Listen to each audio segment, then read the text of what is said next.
Qué inmensa alegría. Ayer en la noche había un solo gozo en el planeta. El pueblo colombiano en elecciones universales para elegir su presidente. Votó el mundo. Derrotamos al imperialismo yanqui, a la fuerza del sufragio con el respaldo de las insurgencias cívicas y armadas, políticas y militares, en los Andes bolivarianos, en la América aborigen, mestiza, mulata y negra, América en combate, pero nuestra, nunca traspatio de nadie, nunca traspatio de nadie y por siempre, soñadora de libertades y generadora de riquezas y justicia. Victoria de América para el mundo, victoria de Tupac Amaru, José Carlos Maritegui, Manuel Marulanda, el Che Guevara, Salvador Allende, Fidel Castro y Hugo Rafael Chávez. Derrotada está en Colombia y ahora la política del miedo, el estado de terror y la infamia de las oligarquías, el conservadurismo y el imperio gringo. Ganó Gustavo Petro, que viva Simón Bolívar, Colombia y América. ¡Qué bonito! A los soñadores los felicito, pero no quiero añadir nada. Los momentos agradables de la vida hay que aprovecharlos. Pero cuando ganó Lula, cuando ganó el señor del Uruguay, no le escribieron algo parecido. Ojalá que Petro los haga sentir bien más allá del tiempo. Los felicitamos. Les tiene que ir bien. Les tiene que ir bien porque si ellos quieren volver, tienen que dar un ejemplo de que funciona la cosa. Pero yo creo, doctor, que vale la pena el análisis. Mire, nosotros tenemos en pantalla, doctor, el cuadro de las elecciones en primera vuelta, cuando Petro quedó con un 40.32% delante en primera vuelta y el segundo fue el candidato que no esperaba. Realmente se esperaba que el candidato que iba a quedar en segundo era el partido de gobierno, pero sin embargo quedó en tercer lugar. Sin embargo quedó 28.15, como está en pantalla, el señor Rodolfo Hernández, y 23.91 Federico Gutiérrez, que era el candidato oficialista, en tercer lugar. Lo que se esperaba era que iba a ser a la inversa, que iba a ser mucho más fácil para Petro tener la victoria. Eso hacía, doctor, que fuera realmente bastante complicado que Petro tuviera fácil la ganancia en la segunda vuelta. 28.15 más 23.9 daba más del 50%. ¿Quién le dio el triunfo? Bueno, el triunfo se lo dio realmente, yo me imagino que parte del gobierno y algún nivel de abstención, porque se supone que Rodolfo Hernández, que sacó 5.9 millones de votos en la primera vuelta, o sea, 6 millones, obtuvo ahora 10 millones y algo. Pero Petro, que estuvo 8.5, consiguió más de 11 millones de votos. O sea que Petro andaba buscando 1 millón de votos para ganar y consiguió más de 1 millón de votos. Pongan el segundo slide, mírenlo ahí. Este es el segundo slide. Ahí está, miren. Rodolfo Hernández sacó 47.31% con 10.5 millones de votantes y Petro 50.44 con 11.2 millones de votantes. Bien. Quería añadir al poeta político que enaltece el triunfo de Petro y que revive su discurso antiimperialista. Dice un analista imparcial que no está afectado por el verso ni por la poesía política. Dice, en Colombia ganó la democracia. Gustavo Petro y Maduro, porque son dos países que están vecinos. Frontera. Retos de Petro, fortalecer la democracia que hoy lo llevó al poder. 2, unir al país y gobernar por consenso. 3, cumplir promesas de justicia social sin golpear el sector productivo. Fíjense que es un triunfo que menciona todas las razas del continente menos la blanca en el discurso del poeta que nos envía. Y 4, huir del formato chavista. Si se mete en el formato chavista, no le va a ir bien. Así es. Creíamos que la oligarquía política de Colombia, junto a la venezolana, no iban a permitir que ganara Petro,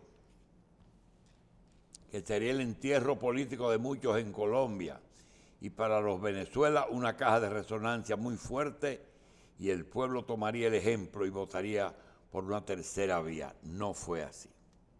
Así es que el cuadro que presenta Andrés es interesante. Doctor, y una cosa más, doctor. Petro ayer, anoche, en un discurso improvisado, dejó claro eso que está diciendo su analista ahí, Sí. en el tema de unificar el país primero. Dijo, han ganado 11 millones, votaron para ganar Petro, pero el objetivo es que 50 millones de colombianos trabajen unidos, primero. Segundo, le mandó un mensaje al empresariado claro, vamos a promover el capitalismo. Y dijo, aunque no me guste, pero vamos al capitalismo. Y el mensaje dice en CNN muy claro, nosotros vamos a desarrollar el capitalismo en Colombia, dice Petro, claramente. Y lo dejó claro en su mensaje. Vamos a desarrollar, vamos a la economía, vamos a modificar, vamos al cambio. Habló del cambio. Sí, pero tiene que acordarse que ¿cuántos millones tiene Colombia? 50 millones de habitantes. Porque tiene que entender que 11 millones es menos que 50 Claro, y más que 9, correcto. ¿verdad? Sí, señor. Es decir, sacó más que el contrario, pero menos que el país. Sino una abstención grandísima. Exacto, lo que tiene que ver que él no aplastó a nadie, él ganó. Sí, sí. Y ganó la democracia. El que más votos sacó, ganó. Ya, ahora tiene que actuar en consecuencia. Unificar. Ojalá. Ahora, lo que no conocía y realmente me sorprendió es que el discurso que surge después del triunfo de Petro habla de lo mal que estaba Colombia, y yo pensaba que Colombia no estaba tan mal, Sí. porque tú estás oyendo las desigualdades y esas cosas.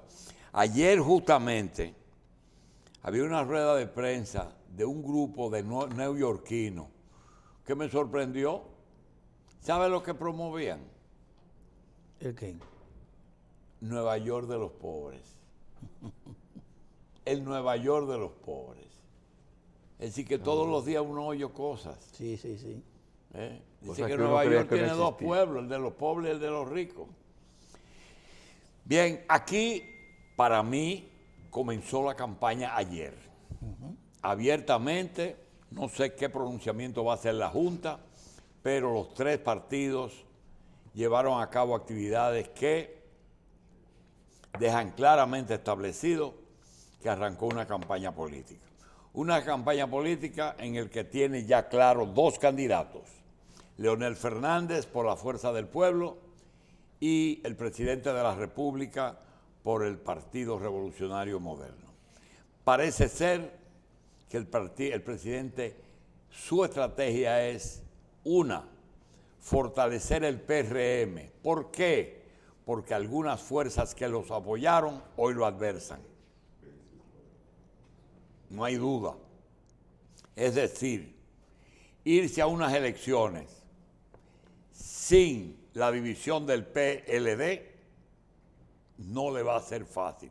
Arrancó temprano y arrancó con una frase que podía justificar algunas independencias que él ha proclamado.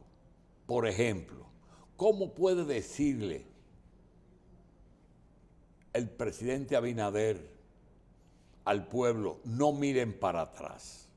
Yo creo que sí, que está bien, pero no le puede decir eso a la justicia. No le puede decir a la justicia, no miren para atrás.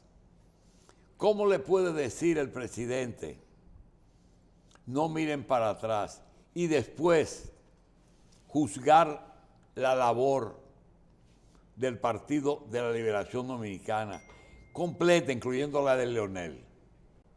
Porque dijo, ya el PLD pertenece al pasado. El PLD pertenece al pasado.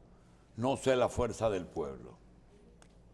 Entonces, eso es un anuncio, por primera vez, un discurso plenamente político que envía el presidente a el país.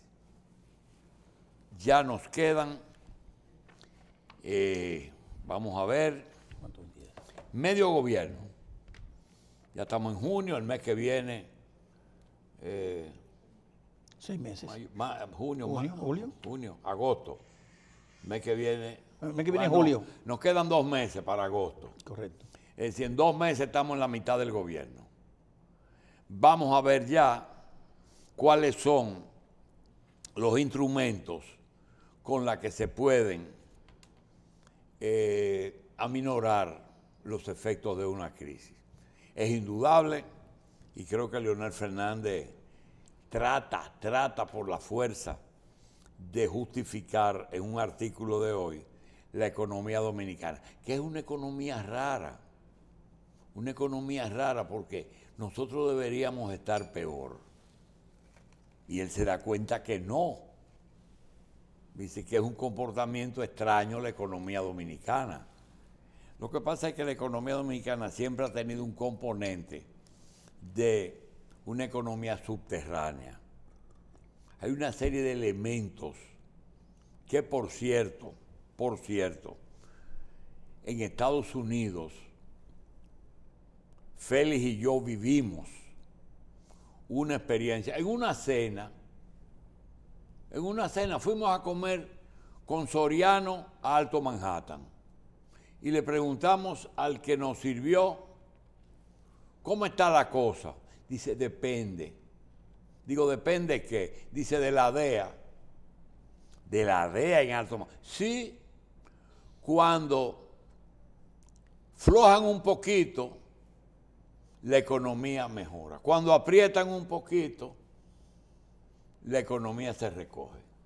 Es decir, que hay algunos elementos que, aunque no se... El juego y la droga tienen un papel importante en las economías de estos países, nos guste o no. La evasión, la corrupción. Yo me pregunto, vuelen la capital, vuélenla y vean otra capital con cientos de edificios que sobrepasan los 13 pisos. ¿Y de dónde está ese dinero? ¿Cuál es el valor de inversión en construcción que hay? ¿De dónde salió?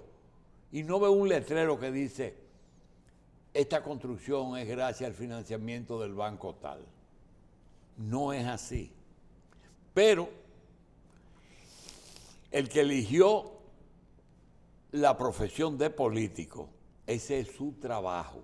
Y yo creo que él arrancó ayer con la única posibilidad de convencer al país de que no podemos ser pesimistas. Eso es lo que él quiere decir. No empecemos a lamentarnos, porque ya empezó alguien a decir, presidente, y no miramos para atrás que el cemento estaba a 200 y está a 400. No miren para atrás, hagan la construcción al 400. Ahí estaba Carlos leyendo, por eso quería hacerlo. Y yo creo que el presidente podría tomarse un tempecito y ver y detenerse. Él, sí, no que él me haga caso, no. A nosotros no tienen que hacernos caso. Pero que vea el presupuesto del último presupuesto de Trujillo. Trujillo. Presupuesto, no fue ejecutado completo. Por eso yo quisiera que en este segmento volviera Carlos con Terrero a tratar de traducir algunos términos que ya cambiaron en el léxico económico, porque todo se ha cambiado. Pero posiblemente Terrero conozca más terminología que yo. Sí.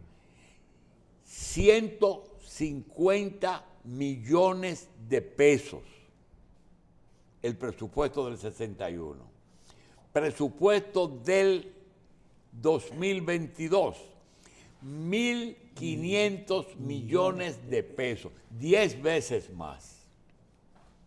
10 veces más. Vamos a ver si, por ejemplo, decía franqueos mecánicos en una partida. Cuando cogió el correo, lo dividió en dos, en tres. ¿Cuánto dan los apartados de ingresos? ¿Cuánto dan la venta de sello? ¿Y cuánto dan los franqueos mecánicos? Me dice, Carlos, ¿y qué son los franqueos mecánicos? Yo no sé. Llamó un amigo, ¿sabe qué es eso? Cuando tú llevas 200 cartas para no estar pegando sellos, hay una maquinita que te lo franquea mecánicamente.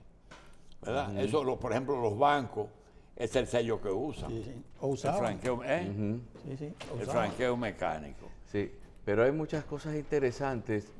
Por ejemplo, las fuentes de ingresos del gobierno, que es principalmente donde nosotros nos hemos quedado, porque el gobierno registraba muy puntualmente, y aunque se trata de un presupuesto, uno se pone a darse cuenta de que habían cosas que podían perfectamente ser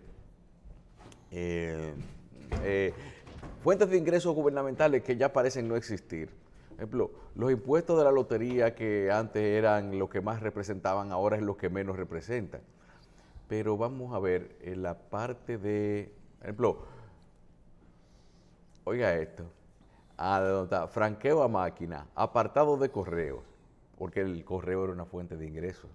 Servicios judiciales, 25% de los derechos que perciben los oficiales de Estado Civil. Sí, eso es las declaraciones juradas. Sí, sí. Las declaraciones de nacimiento, los matrimonios. 275,000 pesos se esperaba recaudar ese año por inscripciones en la UAS. Ahora no se paga. No se pagan. Y mire, para el 61 se vendían 27,000. La UAS era la Universidad de Santo Domingo. Sí. No era autónoma. Universidad de Santo Domingo. Sí, está bien. Entonces, productos de derechos, producidos derechos certificados de salud. Certificado médico que pagaban. Sí. Las tarjetas de turismo, 27,000 pesos iban a dejar ese año. Entonces, el asunto, cuota de propietarios por construcción de canales de riego, 50,000 pesos. Sostenimiento de la campaña garrapaticida, 25,000 pesos. Impuestos sobre las construcciones, 50,000. Aquí vamos con la parte, a ver qué de esto puede estar vigente todavía. Comienza por la primera. Impuestos sobre beneficio, 9 millones de pesos. Está. Sí, eso todavía existe. Claro. Segunda categoría, hipotecas, ley 3650, 100,000 pesos. Y todavía, Sí, sí. existe todavía ese impuesto. Sí. Impuestos sobre beneficio. La hipoteca cuando tú vas Ajá. a financiar un inmueble. El impuesto a la hipoteca. Uno está en la cédula y otro Sí. en otra parte. Impuestos sobre beneficio, primera categoría, inquilinato, 400 aves. Los alquileres. Los alquileres. Cédula, el impuesto a la cédula, 6,500,000 pesos. Impuesto adicional, solicitud de cédula, 272,000 pesos. Inmigración, 140,000. Impuestos de solares no edificados. Eso era el IPI. Ese era el IPI de entonces, imagínate. No, el IPI de ahora aplica para edificados y no edificados, dependiendo de donde estén. Sí. Si es rural o no rural. En el 61 el gobierno esperaba recibir 130,000 pesos por eso. Licencias para ejercer la industria y el comercio, 3 millones. ¿Qué era eso? ¿Registro mercantil? El registro mercantil, 40% y 60% del 10% sobre licencias de industria y comercio. Impuesto especial para renovación y expedición de la cédula. Impuesto especial para expedición y renovación de licencias de conducir vehículos de motor. impuesto especial para obtener certificados de licencia de comercio, 131.500. El total de impuestos directos, 21 millones de pesos. Sí, pero mire, un 10% de los pasajes al exterior inclusive. Y el 10 y el 5% sobre el primer y segundo premio mayor de la lotería. Bien, yo creo que el triunfo en Colombia de ese candidato De Petro. y el discurso del presidente Abinader con actividades de los tres partidos políticos merecen que esos presupuestos que Carlos nos promete que lo irá consiguiendo de los últimos 62 años, para que se vea cómo evoluciona. Tenemos algunas cosas que van de mano con esas diferencias de 100 millones a 1.000 millones, 10 veces más. Van de mano con las palabras del presidente de no mirar para atrás. Pero dice que el PRM debe de ponerse en las calles. No solamente en las calles haciendo campaña política, sino trabajando. Y por ejemplo, le vamos a poner que en la diócesis de Higüey, la provincia, en la ciudad de Higüey, hay un centro de atención primaria. Es propiedad de Caritas Dominicana de la Iglesia Católica. Hace 6 meses fue inaugurado. 6 meses. Y ayer recibimos el certificado de habilitación. 6 meses después. 6 meses. Felicito a el señor Juan Mesa, director de habilitación, porque habilitó el centro. 6 meses después. ¿Perdón? 6 meses después. Que yo sepa, porque ese fue el día que se debió inaugurar habilitado. Ok. Sin embargo, lo hizo. Y pedirle que agilice o niegue esos permisos antes de que no espere tanto tiempo. A nombre del obispado y de Monseñor el obispo de Higüey, le damos las gracias. A él y al viceministro Matos Pérez. Esa es una. Dos. Yo quisiera leer de nuevo el mensaje que me manda un amigo. Ese mensaje no es un pequeño verso, una parte poética de un izquierdista que tenía en sus entrañas algo que sacar y que Petrus con su triunfo se lo hizo posible, donde dice, porque es que tiene un mensaje local. Qué inmensa alegría ayer en la noche. Había un solo gozo en el planeta. El pueblo colombiano en elecciones universales votó para elegir su presidente. Votó el mundo. No votó el mundo. 50 millones votaron 12. Y hay 11 millones que votaron en contra. Sigo. Derrotamos al imperialismo norteamericano. ¿Cuánto tiempo teníamos que no escuchábamos esa palabra? Derrotamos al imperialismo a fuerza del sufragio, con el respaldo de todas las insurgencias cívicas y armadas, políticas y militares. Se está refiriendo a la guerrilla que no aceptó el pacto. En los Andes bolivarianos, en la América aborigen, mestiza, mulata y negra. Los blancos no están ahí. Nunca traspatio de nadie. Se acabó el comentario. Nunca traspatio de nadie. El que escribió eso es el jefe de la campaña de Guido Presidente. No soy traspacio ideológico de mi padre. Ni de nadie. Usted dice, es una influencia gramatical y Sí, sí, fonética. pero que sí, se pero- sepa, No, pero yo pienso que, doctor, de verdad que esto es un buen análisis, lo que ha ocurrido con Colombia para cualquier país.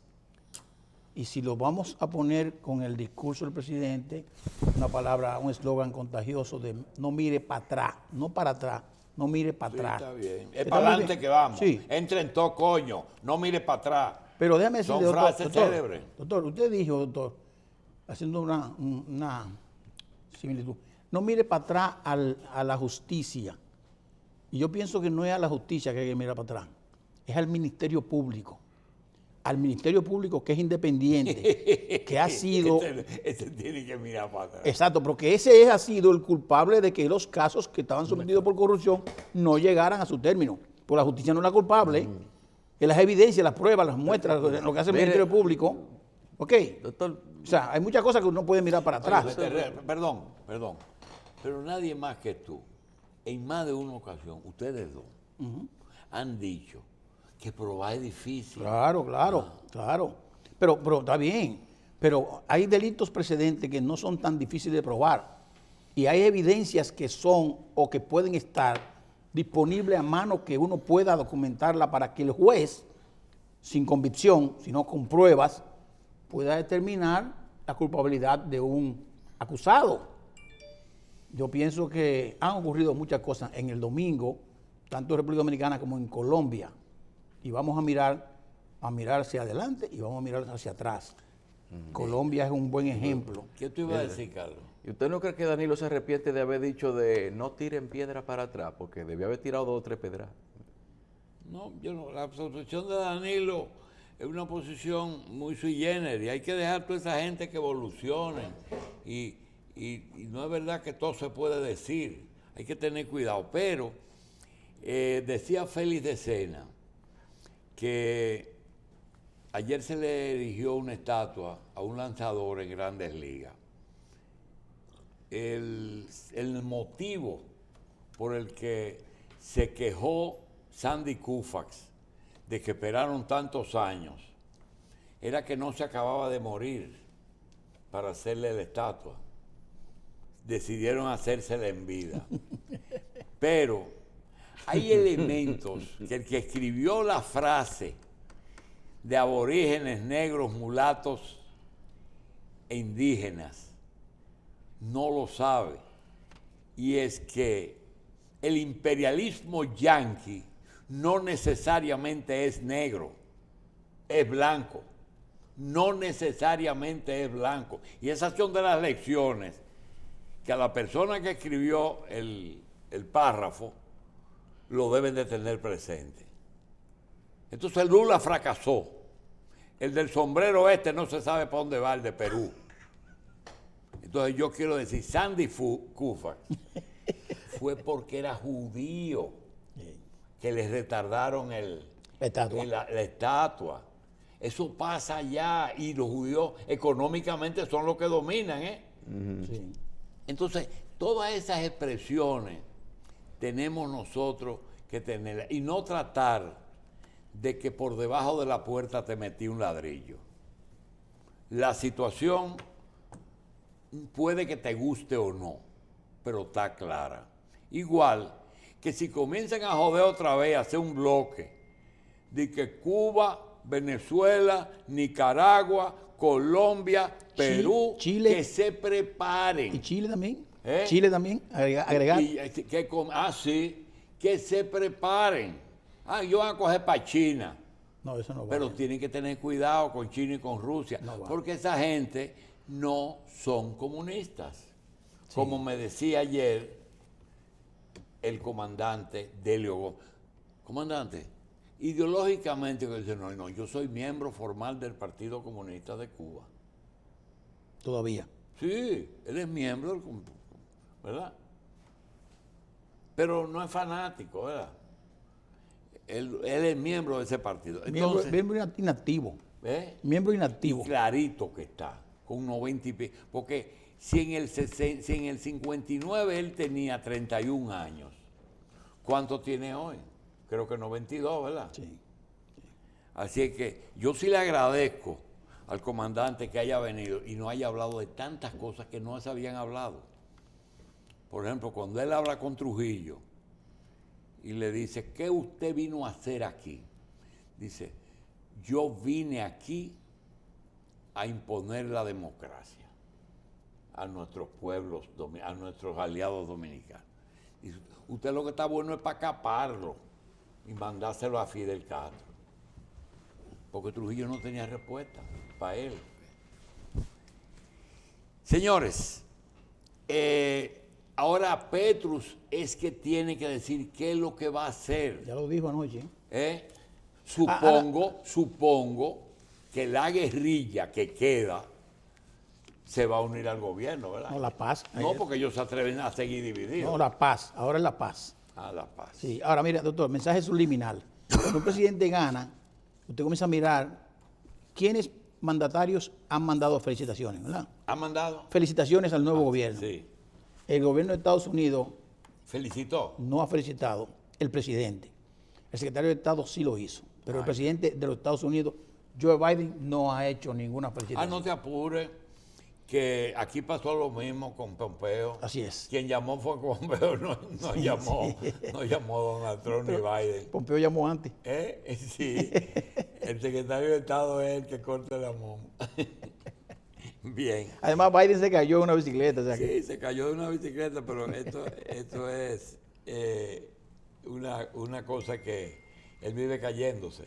Sí, pero es el presidente de Estados Unidos. Así mismo es. ¿Verdad? Y está en reelección también. Y lo raro La es reelección. que esta gente se hayan metido en estas cosas. Señores, Yo aposté a Petro. hablando de los cambios, Yo gané con Petro. ¿Ustedes saben quién murió ayer? Y solamente aparece una solitaria esquela mortuoria en la prensa de hoy. Sí. El doctor Juan Gasó Pereira. Ajá, de JJ Gasó. Sí, Gasó. pionero, uno de los pioneros, de la gente que sale de la farmacia, se convierte en laboratorio y luego en industria farmacéutica. Siguió todo el proceso. El padre Maribel. El papá de Maribel Gasó. El papá de Maribel. Pero quiero decir que aquí las cosas pasan. Y le dije a Carlos, vamos a coger 2 años Mira, ¿verdad? de esquelas mortuorias. Wow. Y vamos a hacer una lista, porque la gente muere y dice, caramba, Y se olvida. Murió Ivonne de Asa, Y bueno, la mamá de Hito Bisonó. una de las primeras Y usted voces. no oye con frecuencia la frase de que, y ese hombre no se había muerto. Sí. Porque es que durante la pandemia pasaron tantas cosas desapercibidas. Mucha gente sobre murieron todo en de el eso también. anonimato.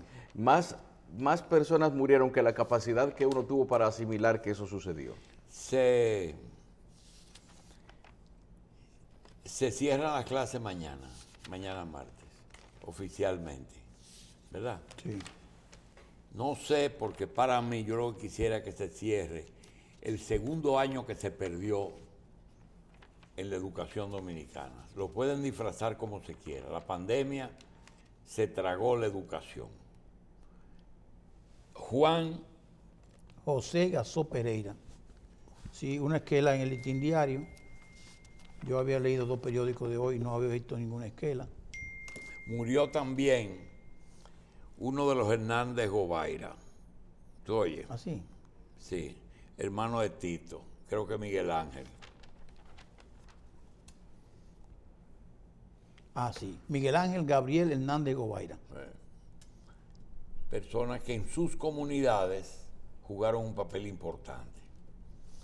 Bien, vamos a hacer una pausa. Hay que decir, ustedes estaban mencionando el tema de probar la corrupción. Y hay que decir que la verdad que aquí y de temas que pasan desapercibidos. Señores, lo difícil que es a veces uno ve las noticias sin ni siquiera preparar una investigación y uno ve lo que está ocurriendo en nuestro país. Señores, hoy hay una información en Santiago de que el subdirector de limpieza de un ayuntamiento que no es el de Santiago Oeste, eso es lo que es Cienfuegos, tenía 4 días con su vehículo oficial atracando gente a mano armada en Puerto Plata y lo hicieron preso. Pero con video y con O sea, fotos. el subdirector. El subdirector, O sea, ese es como el vicealcalde. subdirector de limpieza. ¿Por qué de limpieza? Pero óyeme bien lo que te estoy hablando. O sea, tú estás hablando de que En un vehículo oficial. aquí es verdad que hay temas de que es difícil probar la corrupción. Pero depende, ¿verdad? Pero hay cosas que se caen de la mata. Y hay cosas que, así como dice Andrés Terrero, de que uno no puede decir por qué no se investigan las cosas.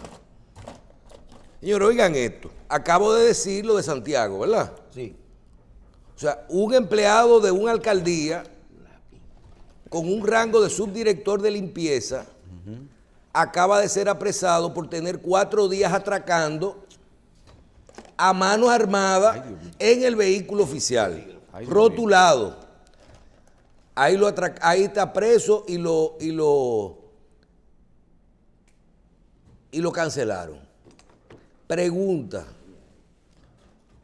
¿Ustedes creen que esas pruebas van a ser muy difíciles? No, eso lo vio mucha gente ya. Bien. Terrero menciona lo de las investigaciones. Oigan bien, porque esta información, uno se queda y dice, no, pero esto no puede estar pasando en nuestro país. Aquí hay 8.4 millones de dólares de equipos supuestamente robados de la Fuerza Aérea Dominicana, equipos que se utilizaban para trabajar conjuntamente con los radares. Y hoy hay un periódico circulando en la calle, perdidos. Oye la información. Calculan que 8.4 millones robados en equipo de la Fuerza Aérea Dominicana en el pasado gobierno. El consorcio Heaven Peralta ha dicho que hay 4.8 millones de pesos de equipos para radares militares desmantelados y sustraídos de la base aérea de San Isidro. Se revela una crónica del periódico Tal, del periódico Acento. Y yo les voy a mencionar, ¿para qué? ¿Cómo puede ser que se desaparezcan millones de pesos en equipos de alta tecnología que solo sirven para radares de los tucanos y que eso no haya sido investigado? Que no se haya dicho, inclusive. Que no se haya dicho y que aparezca hoy por una investigación de una crónica que hace un medio, parece que alguien lo está denunciando. Pero ni las actualidades pasadas ni la de ahora han hecho ¿tú has escuchado investigación de eso? No, para nada. Ahora una pregunta. ¿Y para qué sirven esos equipos? Solamente para eso, ¿verdad? ¿Para volverlo a vender? Exacto. ¿O no? Para volverlo a vender. Ellos mismos. O para pasar el narcotráfico, para que no funcionen, para que el narcotráfico pueda hacer toda su diablura aquí. Claro. Entonces, no me quiero dedicar al caso en específico, sino cosas que pasan. Cosas que pasan. O sea, aquí hay una gran cantidad de lo que yo le digo de la politización de la corrupción. Y eso, ¿por qué? Porque eso es dificilísimo de probar, porque usted no está hablando de un radar que usted se llevó para su casa. O de ir a atracar, señor, coja un vehículo de un ayuntamiento y vaya y atraque a mano armada. Ni siquiera mandó a otro. Pero tenía 4 días en eso. Con tanta cámara que hay en... Y yo me pregunto, ¿hasta dónde todas estas pruebas que hay van a hacer que estos procesos terminen bien? Porque no es fácil No es fácil. Mira, Y si de verdad tú quisieras buscar la persecución de la corrupción, la persecución, que yo creo que es el trabajo más que menos se han propuesto aquí. Por eso es que yo digo que la corrupción aquí es aleatoria y selectiva. Tú te pones a analizar esto, crea una comisión de abogados con fiscales e investiga el patrimonio de los 200 funcionarios que han pasado en los últimos 20 años. Investígalo. Y no busque corrupción ni busque nada. Busca investigación de su patrimonio. ¿De qué fue lo único que pudieron acusar a Víctor Díaz? Sentenciar a Sí, una diferencia en tu declaración jurada con los bienes. Señores, ahí que está todo. Entonces, cuando tú tienes... ¿Por qué? Porque eso hay que probarlo y eso es probable. Correcto. Y yo creo que tú aquí has dado cátedra de eso, es decir, lo que tú puedas probar. lo que pasa es que la cultura se está tornando en que parece que lo normal es lo mal hecho. Es una pena. Mira, yo tengo un ejemplo. Esta mañana conversaban los muchachos sobre el comportamiento de la patrulla. Me dice uno de ellos que él no se para si ve un policía en un motor que lo pare. Dice a las 5, a las 4 de la mañana un policía, no, yo no me paro.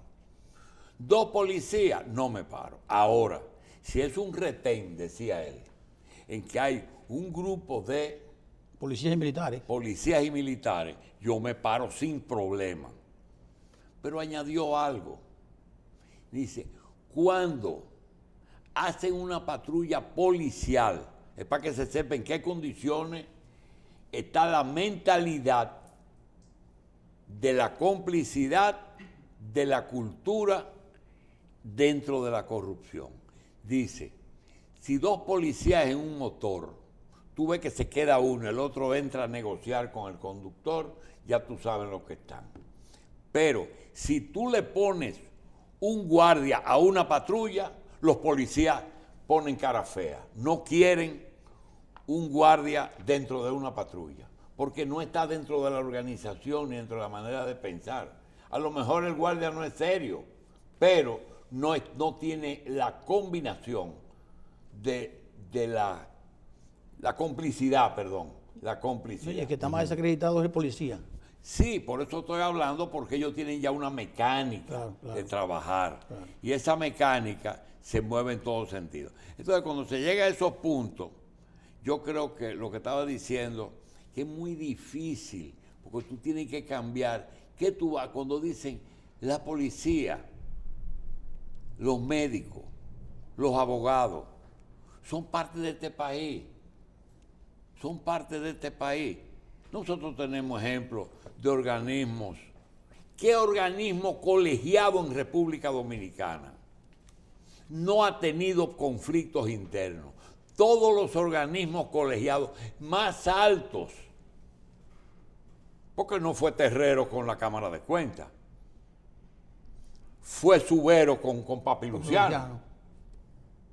Todos los organismos, En la Junta también. y no de corrupción. La Junta ha tenido problemas con este señor que está con Leonel, ¿cómo se llama? Roberto Rosario. Con Roberto. Y Cuando con cuando la Alba señora Celeste. también, porque eso es aceite y agua. Entonces yo realmente lo que tenemos que hacer las cosas lo menos mal posible. Doctor, Porque, pero usted y Michelle hablando sobre el tema de las declaraciones juradas de bienes, que usted mucho lo ha martillado, todo el trabajo que tratamos nosotros de hacer y de identificar y de concientizar a la gente de que eso era sumamente importante, es fundamental para mitigar la corrupción, doctor. Fíjese que el Ministerio Público acaba de Es decir... el inicio. Sí, el inicio, pero mira, Michelle, lo que acaba de decir el Ministerio Público, que incautó unos bienes al pasado Procurador de la República, que incluso estaban en manos de terceros. Uy, no en manos, a nombre de terceros, y que esos terceros han declarado que lo compraron por instrucciones del Procurador. Eso ahí tienen que probarlo, evidentemente. Pero ¿cómo se prueba? Con buscar, doctor, el origen de los fondos. O sea, ¿cómo usted compró un inmueble que costó 100 millones de pesos o de dólares, qué sé yo, Pero si usted no tiene ningún arraigo para eso? Terrero, le dijimos a Carlos la semana pasada, Carlos, vamos a conseguir los presupuestos. Vamos a conseguir los funcionarios, los que manejaron ese presupuesto. Y Michelle acaba de decir algo que es la repetición de algo que se dijo aquí. Y vamos a ver el origen, es decir, cuál es su estatus hoy con respecto a los fondos que manejaron. ¿Verdad? Claro. Pero no su estatus visual. No, es documental. Claro, no es su estatus visual. ¿Cómo lo compraste? Claro, porque es así. ¿De dónde sacaste el dinero? Mira, Es así, doctor. hay un dato que antes de irnos a la pausa me gustaría. No importa que estemos equivocados por un poquito, porque la persona que está haciendo esa investigación, buscando esa estadística, no tiene la capacidad de hacerlo exacto, porque es una información difícil. Pero hay unos datos que me llaman la atención. Y ustedes mencionan los funcionarios de antes, después de Leonel. Carlos decía que debió investigar antes. Danilo, No, mirar para atrás. Que a lo mejor se arrepiente Yo de te no voy haber a tirado dec- su piedrecita Ajá, para te atrás. voy a decir algo. 96%, que puede ser 98%, de la nómina pública, desde que ganó Leonel Fernández después de Hipólito Mejía, hasta 8 meses antes de Danilo Medina entregar el poder, fueron las mismas personas. ¿Ok? 95% de las empresas que suplieron el Estado fueron las mismas, con excepción de las empresas que se crearon de planes nuevos. Si no había desayuno escolar, si no había tal programa, no existía en el otro gobierno, ¿verdad? Y a nivel partidario, me dieron unos datos que son de 95% en las bases, los mismos hasta 6 meses antes de Danilo terminar, 90% en el medio y 80% en el comité político. Porque tú te acuerdas que de 32 se fueron 7 primero. Sí.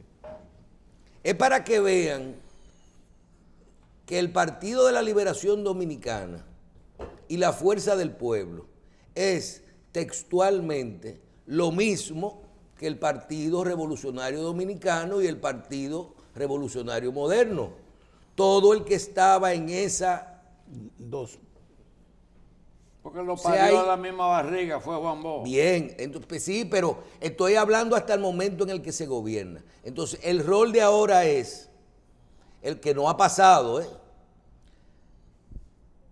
al día de hoy, cuánto de los medios, de los altos y de los bajos, van a ir pasando a ese partido político.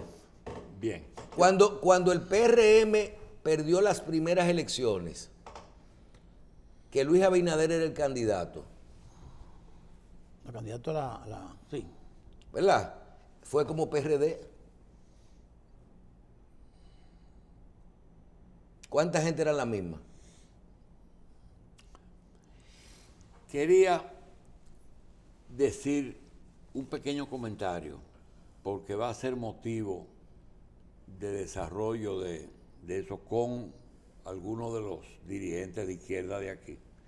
Y es que la situación de Ucrania y el triunfo de este señor Petros en Colombia, cosa que personalmente nosotros no tenemos ninguna objeción, pero hay mucha gente que quiere la lectura. Miren, mucha gente no se explica cómo tantos movimientos de izquierda en República Dominicana nunca se pusieron de acuerdo si propugnaban por lo mismo.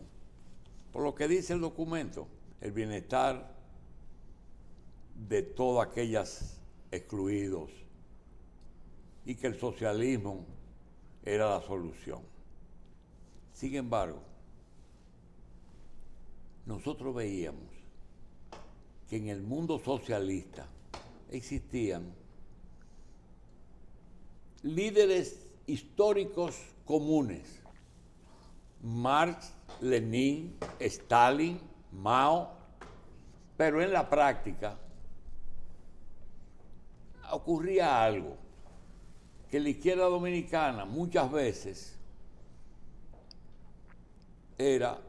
tenía relaciones con Cuba, otros tenían relaciones con Rusia, otros tenían relaciones con China, otros tenían relaciones con Corea, y hubo uno que pudo hacer relaciones con Albania.